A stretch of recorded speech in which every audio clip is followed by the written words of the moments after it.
জয় রাম, জয় গোবিন্দ, জয় গুরু সত্যনারায়ণ। আজকে রাখি পূর্ণিমার সবাইকে শুভেচ্ছা। যে কোনো পূর্ণিমাতেই আমরা যারা রাম ঠাকুরের শিষ্য আছি আমরা সত্যনারায়ণের পূজা দিয়ে থাকি।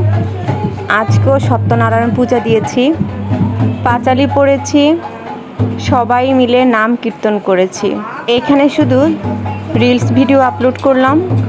কুমিল্লার মাইয়া নোয়াখালীর বউ এই পেজে ফুল ভিডিওটা পেয়ে যাবেন। সবাই ভালো থাকবেন। জয় রাম।